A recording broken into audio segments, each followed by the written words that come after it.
제 반도체 분야 은사님이 오셨습니다. 네. 뭐 이분 빼고는 반도체 업종을 이야기할 수가 없죠. 그리고 저 같은 문외한도 쉽게 이해할 수 있게. 사실 반도체 용어는 다 외계어잖아요. 이게 그렇죠. 우리 한글인지 외계어인지 내가 너무 어려워요. 어려워요. 근데 이분만큼은 귀에 쏙쏙 박히게끔 얘기해 주시는 분입니다. 네.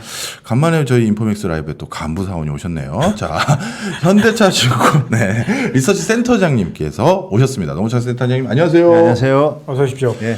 센터장님 오늘 하여튼 또 이렇게 귀한 걸음 해주셔서 감사합니다.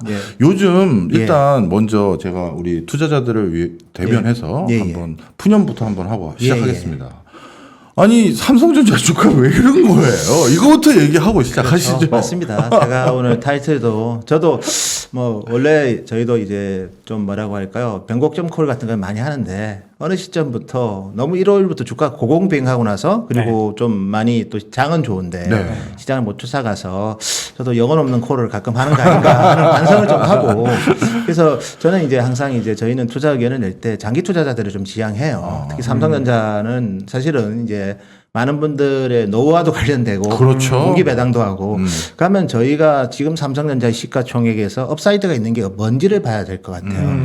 삼성전자 뭐 밸류에이션이 뭐 여러 가지 기법이 있죠. 근데 상대 가치의 대부분 이렇게 사업부가 여러 개 있는 기업이 그렇게 인류 역사상 많지는 않거든요. 그렇죠. 그렇기 때문에 보통 이제 서머 파트를 하는데 다 보면 자기 마음대로 할인율을 정해요. 그래서 그렇게 복잡하면 좀 영혼 없는 밸류에이션이 될 것 같아서 지금 삼성전자에서 업사이드가 있을 게 뭘까를 보면 그래서 메모리 반도체는 그런 것 같아요. 제가 봤을 때는 뭐 나쁠 때는 뭐 삼성전자의 메모리 반도체 그 사업 가치는 한 200조 정도 되는 것 같아요. SK 하이닉스가 지금 100조니까 삼성은 그것보다 한 3배는 더 많아야 된다고 보거든요. 200조에서 300조 사이라고 보면 그냥 그러면서 이제 메모리 업황 따라가는 거예요. 메모리 수요는 계속 늘릴 거기 때문에.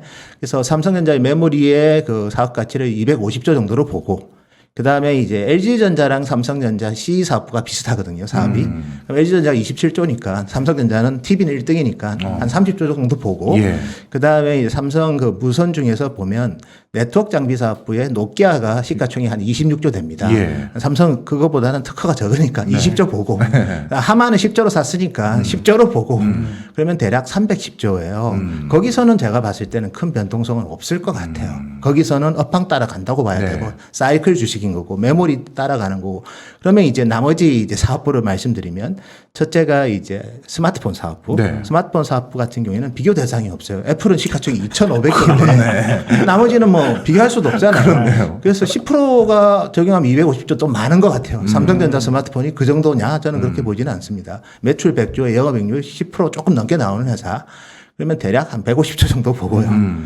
그러니까 뭐 어차피 차익금이 있는 회사는 아니기 때문에 한 PER 좀 18배 적용해서 한 150조. 18배 너무 많이 주시는 거 많이 아닙니까? 주는 것이죠. 그래서 그 얘기를 좀 들어보시죠. 150조 보고 그다음에 이제 삼성 디스플레이가 이제 LG 디스플레이를 지금 시가총액 10조잖아요. 근데 모바일 올레드 독점하는 기업이니까 한 30조를 보면 그거 합치면 대략 180조에 그다음에 아까 말했던 메모리랑 기타 그럼 310조를 더하면 510조입니다. 현재 시가총액이 570조인데 나머지는 가면 바운드리냐?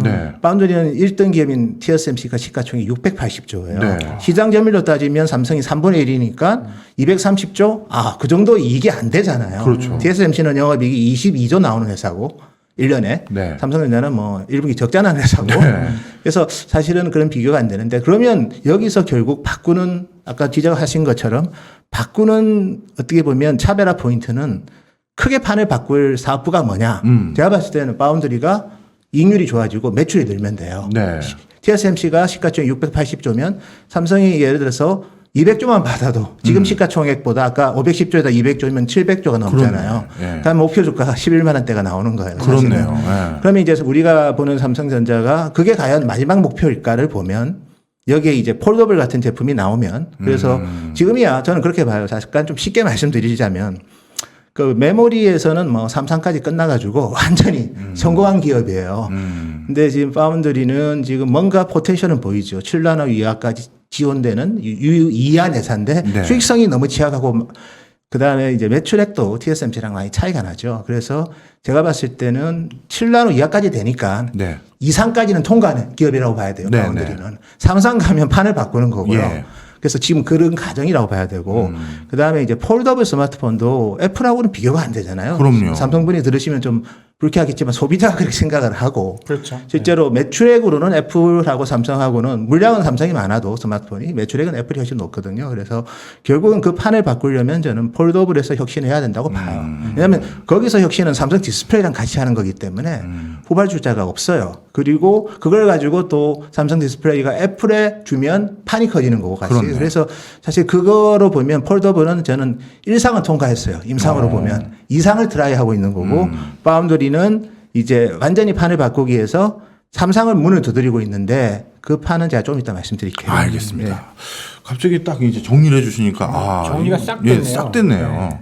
지금 그러면 이제 본격적으로 지금 증시가 왜 그런지 이해를 했고 이제 중장기적인 어떤 앞으로의 우리 전망 관전 포인트를 이제 말씀해 주셔야 되는데 예. 제가 요즘 봤더니 이 국가별로 지금 반도체 때문에 난리예요. 세상에 미국 백악관의 반도체 관련 회사들을 다 불러 모으질 그 않나? 바이든 형님이 다 들어오라고 네. 했잖아요. 네. 다 와서 우리나라를 위해 인프라다, 인프라다. 이렇게. 그러니까요. 도대체 이 뭐 대만, 일본, 중국 다 어떤 흐름인지 좀 한번 정리 한번 해주시죠. 사실 이제 제조업이 있는 국가가 경기 회복이 빠르잖아요. 지금은 네. 중국도 그렇고 한국도 그렇고 특히 반도체 공장이 이제 텍사스에서 멈추면서 이제 미국의 완성차 회사들도 조립이 안 되고 그리고 또 지금 보시면 또 중국을 괴롭히기 위해서 많이 미국도 트라이를 했지만 네. 또 어쨌든 대만이라는 기업은 어쨌든 중국이랑은 같은 인력이잖아요. 근데 세계 1등 TSMC가 네. 첨단 팹은 다 대만 또는 중국에 짓고 네. 미국에는 8인치 팹 조그만 거 하나 있으니까 네. 좀 뭔가 좀 불편했겠죠. 그리고 삼성 같은 경우에도 지금 보시면 어쨌든 오스틴에 있는 공장이 하성에 있는 공장보다 첨단 팹은 아니거든요. 그렇죠. 그러니까 EUV에서 뭐 만드는 우리 하성의 V1 라인하고는 다르게 14나노 네. 이상 지원되는 라인이고 그래서 그런 차원에서 좀 경각심도 불러일으키고 또 제가 준비한 차트가 있는데요. 어쨌든 지금 우리 반도체는 이제 뭐 각종 재해도 문제지만 이런 지역주의가 있는데요. 한번 지금 볼까요? 네. 지역주의는 또 보시면 이렇게 세액 공제도 해주고 그리고 돈도 지원해주고 그래서 사실은 좀 잘 활용할 필요도 있을 것 같아요. 그래서 실제로 TSMC 같은 경우에도 그 지역주의와 관련해서 뭐 작년부터도 얘기했었지만 이렇게 이제 애리조나에 20K 정도의 이제 파운드리 5나노 이하가 지원되는 공장을 짓는데요.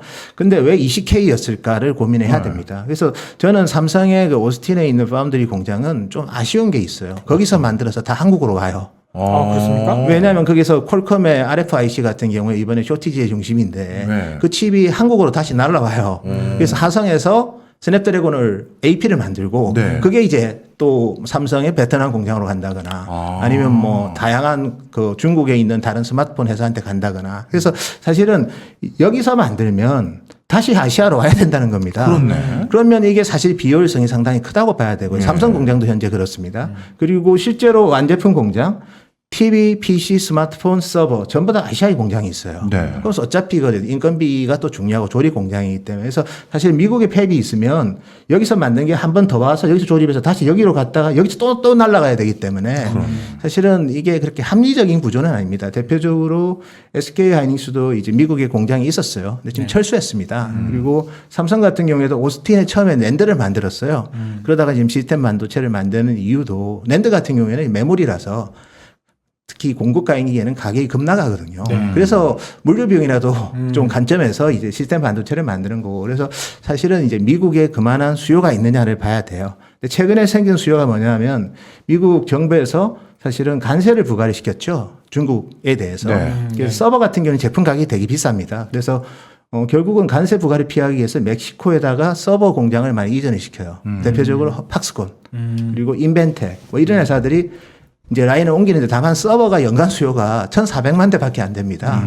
거기서 만들어봤자 물량이 안 되는 네, 거예요. 네. 그래서 사실은 미국에 이렇게 TSMC가 가서 예를 들어서 이 서버 대만 서버 회사들의 그 뭐 서버에 들어가는 뭐 CPU, GPU를 만들어서 그걸 만들어서 아마존, 구글한테 넣더라도 사실 그렇게 큰 팹을 지을 상황은 아니거든요.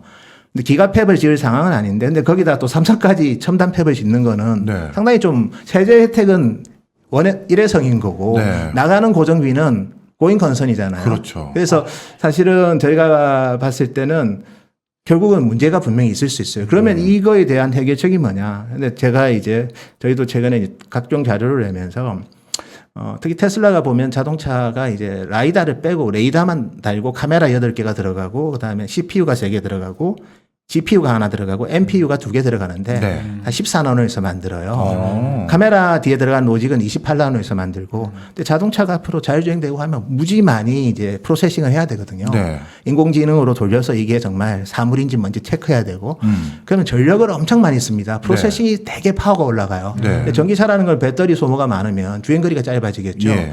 그러면 자동차에 카메라 8개 들어가고 그다음에 저기 뭐 CPU 3개 그다음에 GPU에다가 NPU 2개 NPU 까지. 이러면 자동차에만 이 5나노 이하로 만들어야 될 칩들이 제가 봤을 때는 네, 네. 최소한 뭐 한 20개 들어갑니다. 예. 연간 미국에서 자동차를 1100만 대 만들어요. 그럼 1100만 대에다가 20을 곱하면 이야. 2억 대예요. 그렇네. 그러니까 PC 시장 자체가 하나 생긴다는 거예요. 예.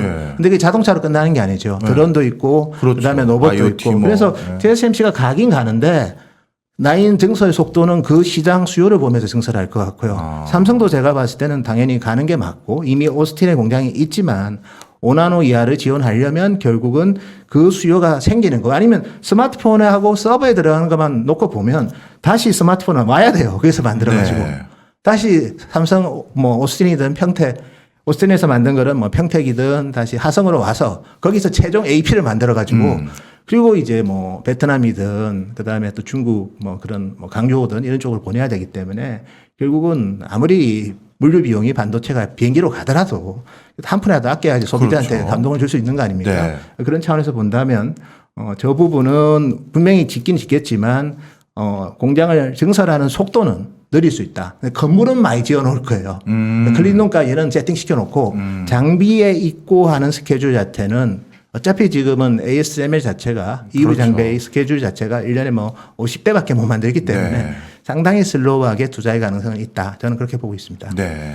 그러니까 정리를 해보면 미국의 공장을 다 짓겠다라고는 하는데 제조업이 없으니까 네. 그걸 다시 또 아시아로 갖고 오든지 네. 뭐 그런 문제가 발생하는데 예. 이제 자동차 산업이 이제 발달하면 그렇죠. 지금은 뭐 14나노 이런 게 들어가지만 예. 이제 미세 공정이 적용된 게 들어갈 수 있다. 예. 그래서 미래차가 되면 그게 뭐 카메라, 레이더, 뭐 특히 테슬라는 라이더 안 쓴다고 하고 레이더까지 안 쓴다고 또 제가 얘기하는데 어쨌든 그런 프로세서들이랑 센서랑 엄청나게 워킹하고 그다음에 5G 환경에서 서로 빠른 속도로 반응해야 되기 때문에 상당히 전력 소모가 많아집니다. 자동차는 전력 소모가 많아지면 가전압이 돼가지고 자동차가 고장이 날 수 있어요. 그러면 사고가 날 수도 있고 네. 그다음에 자율주행은 사람이 그 시간에 놀아야 되는데 얼마나 칩이 빨리 움직여야 될 것 같아요. 그래서 결국 그런 것 때문에 분명히 방향성은 맞는데 캐펙스의 속도는 저는 생각보다 공격적이지는 않을 거고요.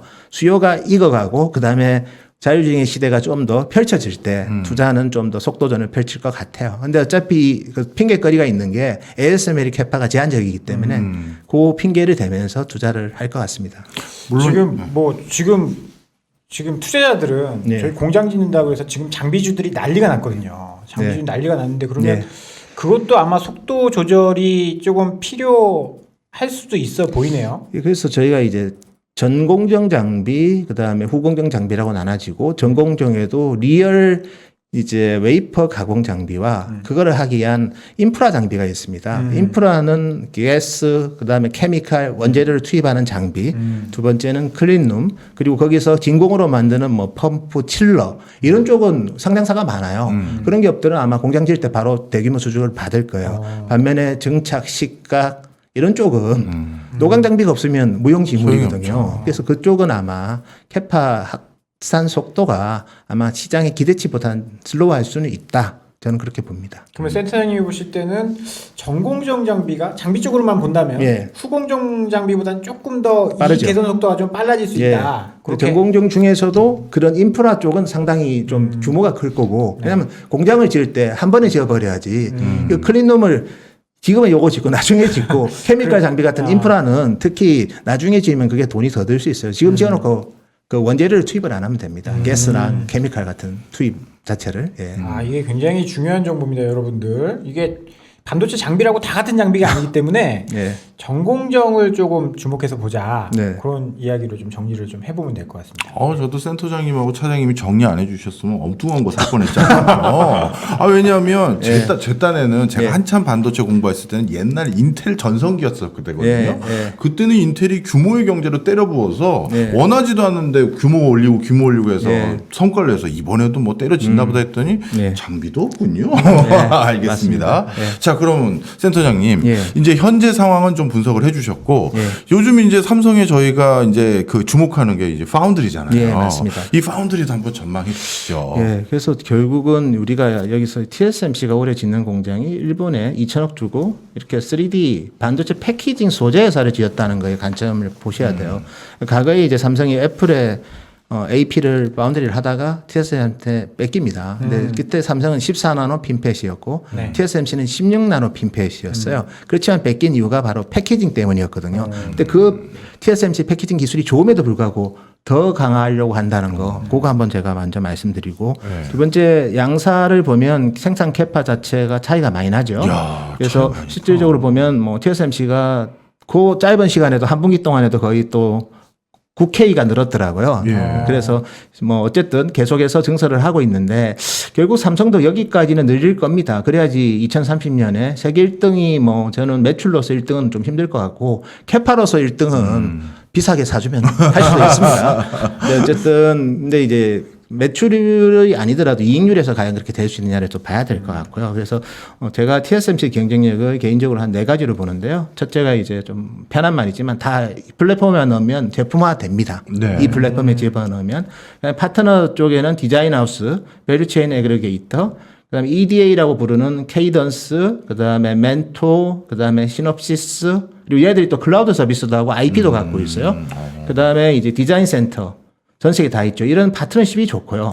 그다음에 이제 자체 IP라고 하는 파운데이션 IP, 그다음에 서드 파티 IP 이게 10,000개가 있습니다. 거기다가 패키징은 특히 서버 쪽은 이렇게 코버스라는 이런 솔루션을 제공하고 있고 모바일 AP 같은 경우에는 이제 인포 같은 걸 하죠. 그래서 네. 실제로 패키징 자체가 좋으면 그 칩 성능이 올라가고요. 칩의 처리 속도가 올라가고 두 번째는 메모리를 불러들이는 그 지연 속도가 줄어들고요. 세 번째는 이제 전력의 효율성이 높아집니다. 그래서 이 4가지를 하루아침에 절대 못 따라잡는다. 그래서 삼성도 이제 유사한 그런 생태계를 구축은 하고 있는데 어떻게 보면 벤치마킹을 TSMC를 했기 때문에 당연히 TSMC랑 비슷한 생태계를 갖고 있는데 근데 저 생태계를 하루아침에 잡지는 못하고 그래서 이럴 때는 저희가 늘 하는 얘기가 있죠. 한 방에 판을 바꾸는 게 이제 네. 혁신이거든요. 네. 그래서 이제 저는 GAA 그래서 우리가 게이트 올 어라운드 좀 어렵더라도 지금 지향하는 게 핀패드에서 게이트 올 어라운드로 갑니다. 이게 3나노에 적용을 하고요. 네. TSMC는 2나노에 적용하고 TSMC는 3나노까지는 이 3D 구조로 가고 삼성은 밑에까지 트랜지스터 게이트가 들어가는 4D 구조로 가요. 그러면 쉽게 설명하면 전력 소모는 한 20% 줄고 칩 성능은 30% 늘어요. 그렇게 되면 고객이 올 수 있다는 거죠. 저는 이게 삼성이 이제 하는 혁신이고 이게 이제 판을 바꾸는 거고 전쟁으로 보면 노르망디 상륙작전을 보시면 되고요. 또 가까운 우리 한국 역사에 보면 인천 상륙작전을 보셔야 돼요. 판을 바꾸는 게임입니다. 네. 왜 삼성은 공정으로 승부 걸었던 회사고 이게 되면 앞에 있던 그런 4가지가 TSMC 부족하더라도 고객이 이것 때문에 찾을 수 있다는 거죠. 이게 되면 아마 삼성전자의 파운드리 시가총액 UMC가 한 30조예요. TSMC가 680조고 3등은 30조고 1등은 680조고 근데 삼성은 저는 UMC 쪽에 가까운 것 같아요, 아직은. 한 7, 80조 정도가 적정한 가치인 것 같고, 뭐 이익률이 별로 안 좋으니까. 네. 근데 저기에 대해서 고객이 의미있게 오면 저는 아마 TSMC 시가총액의 한 반까지 갈 수 있다. 그 바운드리 가치만. 그건 300조가 되는 거죠. 근데 예. 뭐 삼성도 10나노 밑으로 하고 있고 점유율도 꽤 되고 예. 한데 왜 이익률이 안 나오는 거죠? 그 가장 큰 게 결국은 이제 5나노를 하면 삼성은 수율이 TSMC는 5나노가 수율이 좋아요. 그래서 TSMC는 5나노 비중이 높으면 마진이 올라가는데 삼성은 어쨌든 지금 5나노가 지금은 수율이 안 좋다 보니까 5나노 비중이 높아지면 오히려 전체 수익성은 좀 떨어집니다. 그래서 하고는 있는데 수율이 안 좋아서 네. 만들면 만들수록 뭐 근데 이제 다행스러운 거는 이제 ASML의 서플라이 체인도 좀 문제가 있어요. ASML 자체는 괜찮은데 거기에 들어가는 뭐 우리가 포토 마스크 넥티클이라고 하죠. 그다음에 그거를 보호하는 뭐 펠리커 이런 쪽도 투자율도 안 좋았는데 최근에 ASML이 이제 IR에서 발표를 하죠. 우리가 많이 개선시켰다. 그래서 오히려 삼성처럼 이제 이렇게 받아서 하는 경우는 남이 개선시키면 그거를 또 최적화하는 또 DNA는 되게 좋거든요. 그렇죠. 앞으로는 좋아질 수는 있습니다. 근데 중요한 거는 이 DAA라는 게 결국은 고객한테는 그 뭐 어떤 공정 이런 것도 중요하지만 그거 칩을 쓰니까 속도가 빠르고 전력 소모가 적고 그다음에 전체적으로 그 칩 자체의 퀄리티가 좋으면 거기다가 삼성은 TSMC보다 어쨌든 아직은 좀 착하잖아요. 그래서 뭐 그렇게 착하다는 게 탐욕적이지 않고 가격을 조금 여유 있게 뭐 착한 가격, 착한 가격을 줍니다. 그래서 고객들 입장에서는 품질이 더 좋은데 가격이 싸면 와인 하신 거거든요. 그렇죠. 그래서 근데 이런 것들도 많이 이런 문제도 많이 제기해요. 과연 이제 종합 반도체 회사 인텔이 예. 자존심을 굽히고 삼성한테 수주를 줄 것이냐. 그다음에 뭐 예. 애플 같은데도 예. 그 칩 기술이 중요한데 삼성이 쫓아오면 스마트폰 그 파운드리 산업에서는 그러한 예. 것들을 많이 이야기하거든요. 그래서 사실은 이제 삼성이 이제 LSI랑 팹리스랑 바운드리를 같이 하는 구조고 네. 여기 뭐 메모리까지 같이 해버리고 네. 근데 실질적으로는 이제 뭐 그렇게 되면 해법이 여러 가지가 있죠. 그거는 제가 이 자리에서 그렇죠. 뭐 분사해서 뭐 네, 이렇게 네. 해도 되고 네. 어쨌든 인 삼성 내 연결로서만 잡히면 되니까 고객을 편하게 하는 방법은 규정으로서 할 수도 있고 뭐 예를 들어서 뭐 컴플라이언스를 강화할 수도 있지만 하여튼 뭐 잘 아시잖아요. 제가 무슨 얘기를 하려는지는 그래서 뭐 외부로 나가도 되죠. 네. 그거는 이제 삼성이 이제 의사결정을 하겠죠. 근데 아직은 옆에서 서로 도와주는 구조예요. LSI랑 삼성이랑. 왜냐하면 삼성 파운드리의 가장 큰 단점은 보시면 전체 파운드리 매출의 50% 이상이 내부 매출이에요. 그래서 실제로 삼성이 2020년에 파운드리 매출이 14조인데 순수 파운드리 매출은 5.4조입니다. 매출로 잡힌 거는. 왜냐하면 나머지 보시면 한 9조가 내부 판매예요. 엑시노스 같은 거 엑시노스, 만들고. 네. 이미지 센서, 드라이버 IC. 근데 결국은 이제 인텔처럼 외부 고객이 늘어야 되고 두 번째는 지금 삼성의 파운드리는 다 ARM 베이스예요. 대부분이.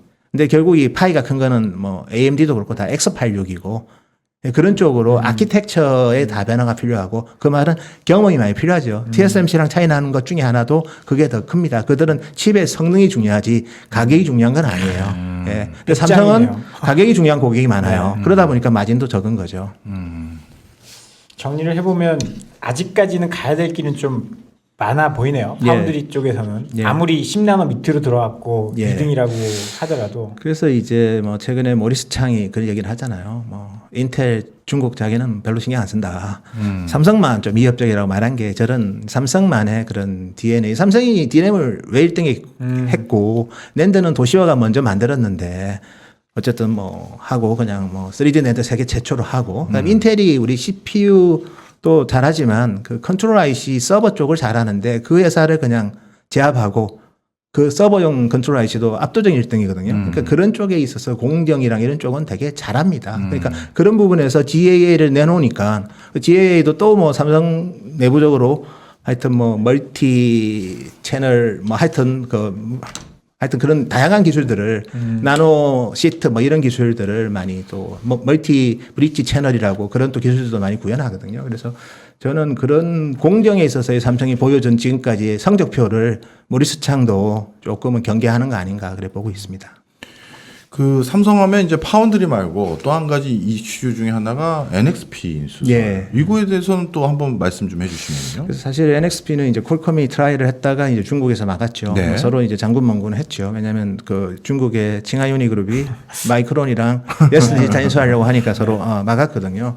근데 삼성이 하는 거는 뭐 콜컴은 어차피 AP 1등이기 때문에 NXP도 사실 그 MCU가 강의로 보면 프로세서예요. 작은 프로세서죠. 그러니까 이게 반독점에 걸릴 수가 있습니다. 근데 삼성은 뭐 AP가 뭐 탑5 정도니까 뭐 그 반독점 이슈는 조금 자유로울 수는 있지만 그렇지만 최근에 이 자동차 반도체 부족 현상을 보면 유럽도 자동차 반도체를 보호하려고 하지 않습니까? 그래서 NXP가 원래는 필립스 반도체에서 네. 분사한 회사예요. 우리 예전에 박지성 선수가 이제 이영표 선수랑 아인트호벤에서 막 뛰었잖아요. 그때 보면 필립스 맞아요. 유니폼 기억나죠? 네, 네. 그 회사가 필립스 전자에서 나온 게 필립스 반도체고 그래서 아인트호벤에 본사가 있습니다. 그래서 우리 최근에 이제 이재용 부회장이 뭐 네덜란드 갔을 때 NXP를 갔냐, ASML을 갔냐 그런 여러 가지 얘기가 많은데 어쨌든 그 두 회사가 좀 가까운 지역에 있기는 하고요. 그래서 뭐 농담을 좀 가볍게 네. 드린 이유가 그래서 인수는 이런 또 핵심 기업은 인수할 때 상당히 많은 레귤레이션 이슈들이 많고 또 유럽도 어쨌든 자동차 반도체 산업을 보호해야 되는데 네. 그게 그렇게 쉽겠냐는 생각도 하고요.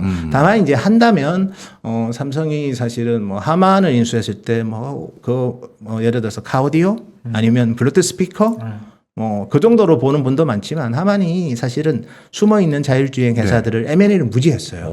그래서 그 특허만 해도 상당히 많아요. 예. 그래서 그 V2X 관련해서도 제가 알기로는 상당히 일회성 이익이 많이 나오고 있습니다.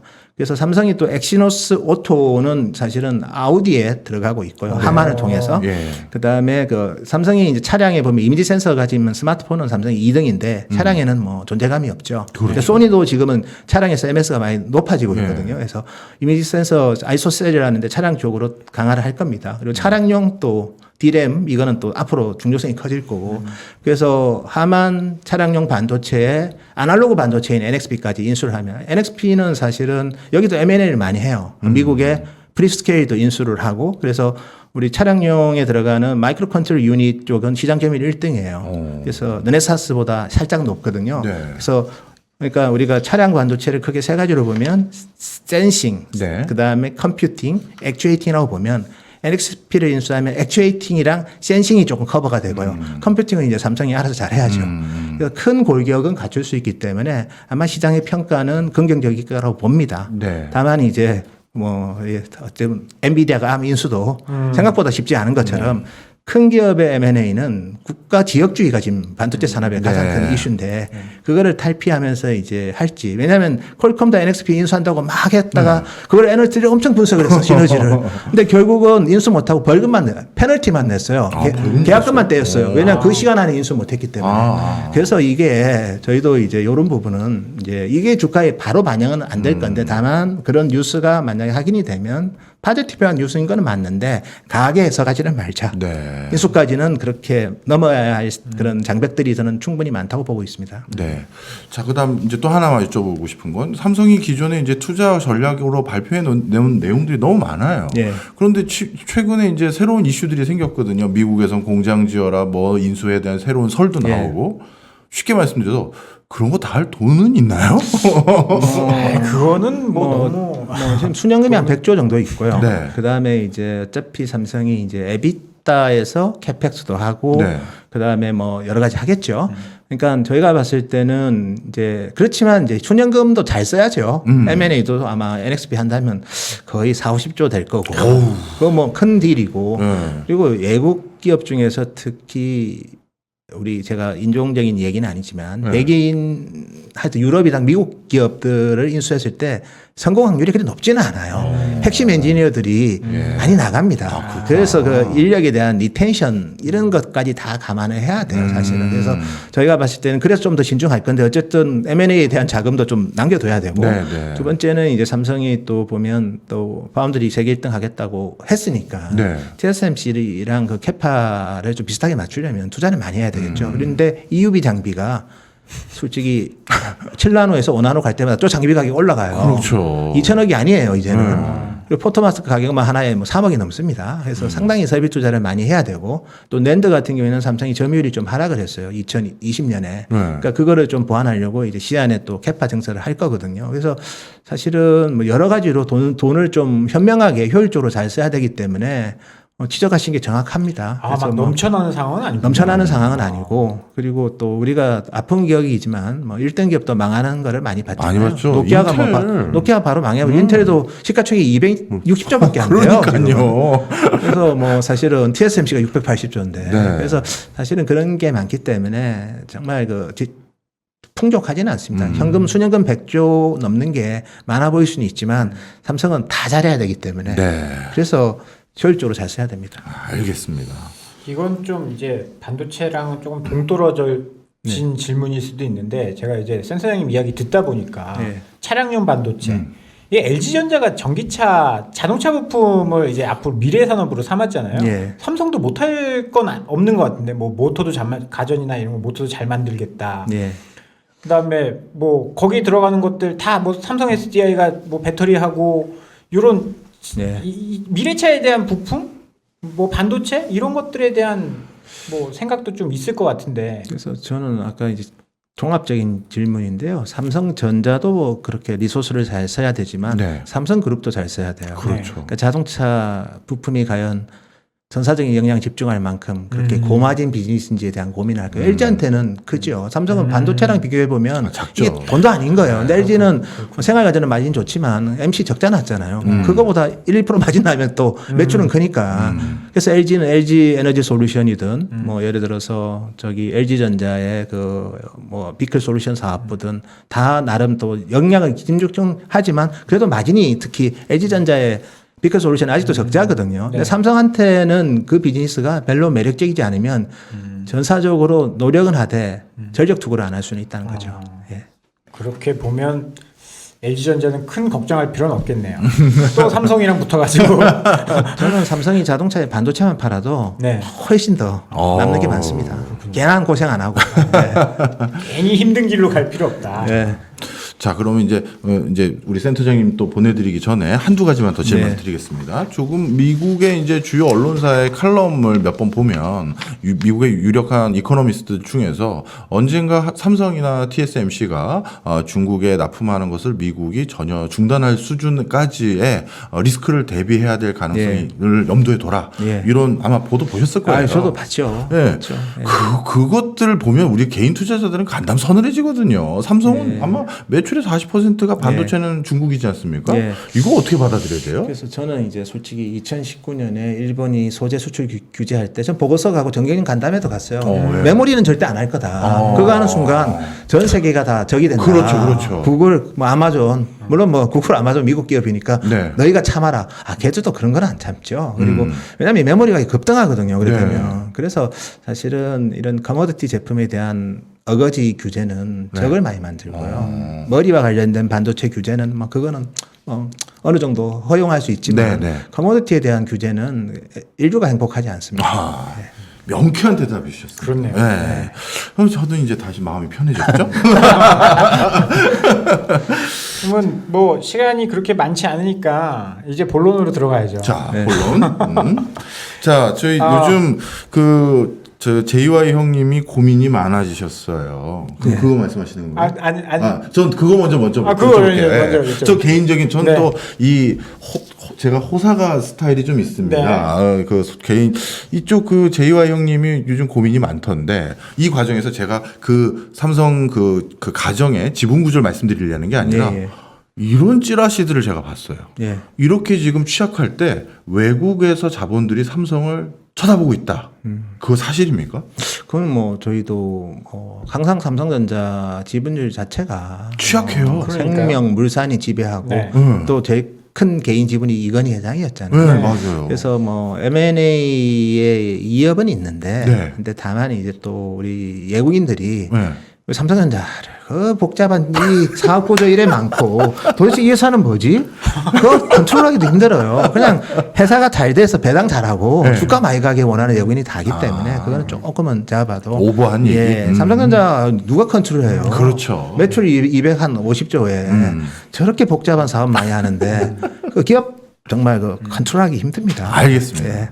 명쾌하네요. 네, 명쾌합니다. 그럼 차장님 마지막 질문 해주시죠. 아니 삼성전자만 반도체 하는 거 아니잖아요. 그렇죠. SK 하이닉스 있는데 지금 주가 많이 떨어졌거든요.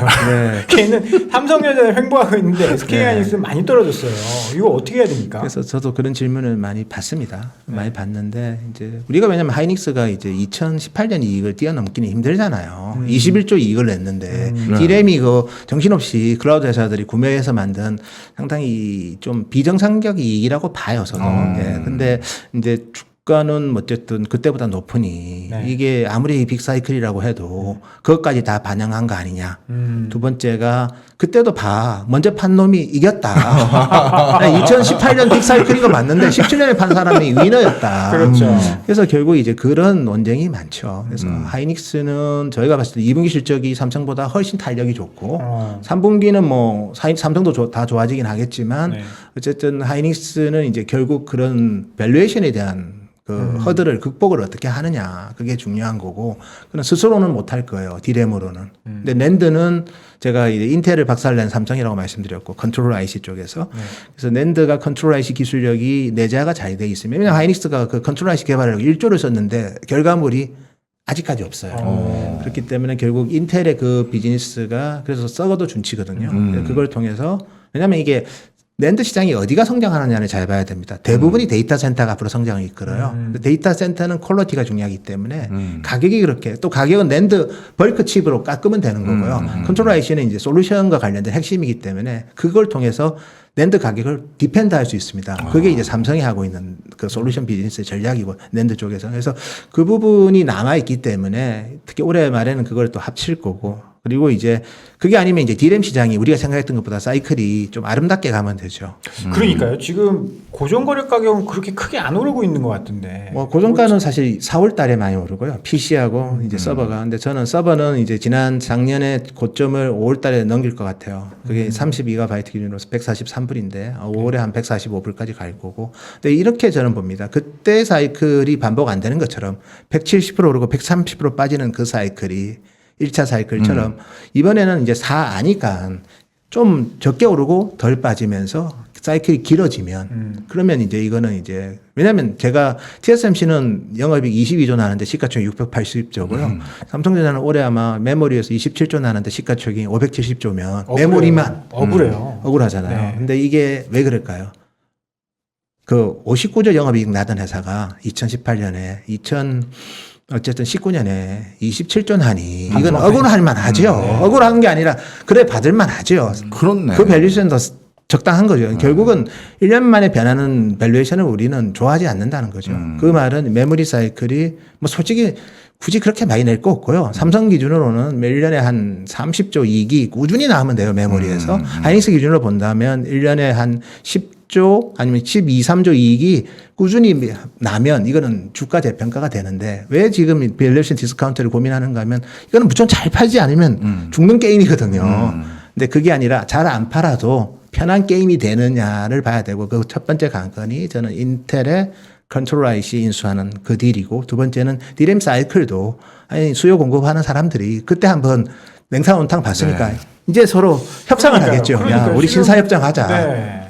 플레이어 몇 명 없는데 그러니까 그렇게 그러면 이제 새로운 스토리가 있는 거죠. 주식시장도 항상 반복 안 되는 것처럼 이 산업은 더 이제 경험이 있기 때문에 좀 더 복잡하게 전개된다면 그거는 주가 재평가의 또 하나의 어쨌든 촉매가 될 수도 있을 것 같습니다. 네. 뭐 정리를 해보면 하이닉스 같은 경우에는 디램 가격이 급등할 필요도 없고 좀 올라서 네. 조금 유지만 돼주면 예. 주가가 그래서 이렇게 보면 2분기에 한 20% 오르고 디램 가격이 네. 3분기에 한 5% 정도는 오를 것 같아요. 4분기는 뭐 그냥 뭐 1% 정도 오르고 내년 1분기 한 2, 3% 빠져주고 그때 좀 걱정 많이 하겠죠. 그러고 나서 2분기에 다시 또 올라버리면 이제 그러면 이제 되게 좋은 사이클로 가는 거고 그게 아니라 이제 가격이 하락 상승이 멈췄는데 그 다음에 마이너스 5% 10% 가버리면 그래서 아직은 트레이딩의 그런 불안감들 때문에 급한 아주 비중이 높은 물량은 계속 팔고 있는 것 같아요. 수급적으로. 예. 명쾌합니다. 깔끔하네요. 예. 네. 오늘 또 노근창 센터장님께서 명언 남겨주셔가지고 지금 채팅창에 난리 났어요. 삼성 이 회사 뭐야? 지금 난리 났어요. 채팅창에. 아, 그래요? 예, 지금 이 회사 뭐야? 이게 아예 유행어 됐습니다. 그리고 센터장님이 그 얘기해주신 덕분에 우리 저 지금 공동 접속자 보십시오. 1100. 화요일 최고 수치를 찍었습니다. 다행이네요. 예. 뭐 또. 신기록이에요. 신기록. 예. 센터장님 저희 오늘 원래 궁금한 거에 절반 여쭤봤거든요. 언젠가 센터장님 또 시간 알겠습니다. 되실 때 예. 미래지향적인 칩에 대한 세계도 네. 좀 말씀 주시죠. 알겠습니다. 오늘 귀한 시간 감사합니다. 감사합니다. 맞습니다.